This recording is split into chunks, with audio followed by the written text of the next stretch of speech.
Hi everyone, welcome to इवीट cash और स्वागत है आपका एक और एपिसोड में जिसका नाम है चार्ट ऑफ द वीक।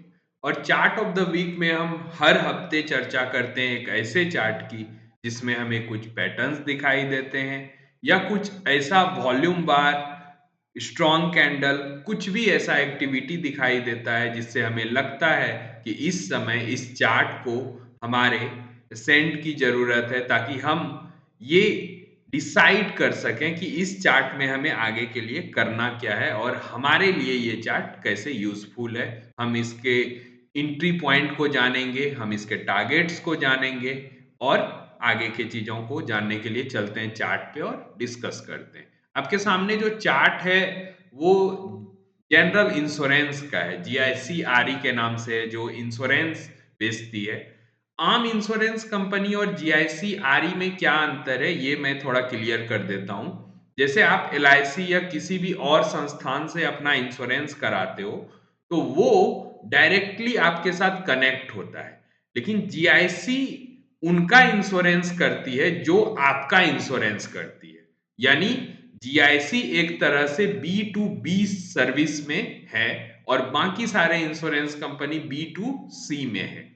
तो इस हिसाब से जीआईसी हमारे नजर में आया, पहला रीजन। दूसरा, जब टेक्निकल्स हम लोग देखते हैं तो टेक्निकल्स पे आप देखोगे कि एक टाइम पे इसने ब्रेकआउट दिया था। यहां पर जब आप इस चार्ट को और थोड़ा छोटा करोगे तो देखोगे कि लगभग ये 2018 के आसपास इस लेवल्स पर था जहां ये अभी है 427-28 के आसपास। और 2018 के बाद आप देखो 2024, यानी कि लगभग 5 साढ़े 5 साल बाद इसने इस कैंडल के साथ ब्रेकआउट तो दिया था। यहाँ पर जब लाइंस थोड़ा नीचे होगा, यहाँ पे अगर आप इसको लाइन चार्ट पर लाओगे तब हमारा लाइन यहाँ पर देखो थोड़ा नीचे होगा, यहाँ पर ये लाइन होगा। और जब यहाँ पे हम लाइन को लाएंगे तो हमें यहाँ पर ब्रेकआउट साफ दिखता है। लेकिन ये ब्रेकआउट फेल होने का रीजन क्या रहा? फेल होने का रीजन ये रहा कि कोई भी आदमी जब 5 साल के लंबे टेन्योर से किसी प्राइस रेंज में फंसा होता है और उसे अपना प्राइस 5 साल बाद दिखता है तो उसमें से काफी सारे लोग होते हैं जो बेच कर निकलने की कोशिश करते हैं। वही हुआ हमारा इस कैंडल के साथ। जब आप देखोगे ऊपर तो गया प्राइस, लेकिन इतने सारे सेलर आए कि वो स्टॉक को फिर से नीचे लेते आए। दूसरा अटेम्प्ट भी लगाया है, तीसरा अटेम्प्ट भी लगाया है ऊपर जाने का, लेकिन ऊपर सस्टेन नहीं कर पाया, उसके बाद ये नीचे आ गया। लेकिन ये जो लेवल है 321 के आसपास, ये हमें बता रहा है कि यहां जितना ज्यादा सप्लाई था वो कंज्यूम हो गया। यानी कि 5 साढ़े 5 साल से जो लोग इस रेंज में फंसे हुए थे उन सबने बेच लिया और फिर से शेयर ने एक बार ऊपर जाने की कोशिश की। जो बचे कुचे लोग थे वो यहां निकल गए और इस बार का जो ब्रेकआउट है वो हमें ये इंश्योर करा रहा है कि हम इस बार इस ब्रेकआउट पे विश्वास कर सकते हैं, क्योंकि जितना भी सप्लाई था लगभग कंज्यूम हो चुका है। और नीचे जब आप वॉल्यूम बार को देखोगे तो यहां भी थोड़ा बहुत एक्टिविटी आपको दिखेगा।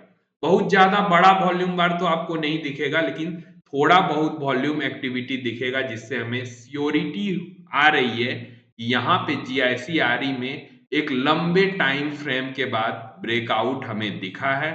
और इस ब्रेकआउट पे मेरा भरोसा हो रहा है क्योंकि 2-3 अटेम्प्ट के बाद ये सफल हुआ है। अब अगले वीक का कैंडल ये डिसाइड करेगा कि क्या ये सप्लाई सचमुच कंज्यूम हुआ है, और अगर अगले वीक ये इंश्योर हो गया कि ये सप्लाई कंज्यूम हो गया है तो ये ब्रेकआउट सही माना जाएगा। और इसके बाद इसके जो टारगेट्स हमें दिखते हैं वो शायद 20-30% के नहीं, लगभग 50% के टारगेट मुझे दिखते हैं साल भर में, क्योंकि इतना लंबा ब्रेकआउट जब भी होता है तो इसे हम रिवर्सल बोलते हैं किसी भी चार्ट के लिए। क्योंकि जो 5 साढ़े 5 साल से अपने ऑल टाइम हाई को नहीं टच किया हो और वो 5 साल बाद ऑल टाइम हाई छूता है, उसे ब्रेक भी करता है, इससे समझ में आता है कि नए बायर्स इस कंपनी में इंटरेस्ट दिखा रहे हैं। ये दूसरा कारण था। तीसरा कारण हमारा वॉल्यूम एक्टिविटी है और चौथा कारण है हमारे देश में हो रहे इंश्योरेंस पेनिट्रेशन का।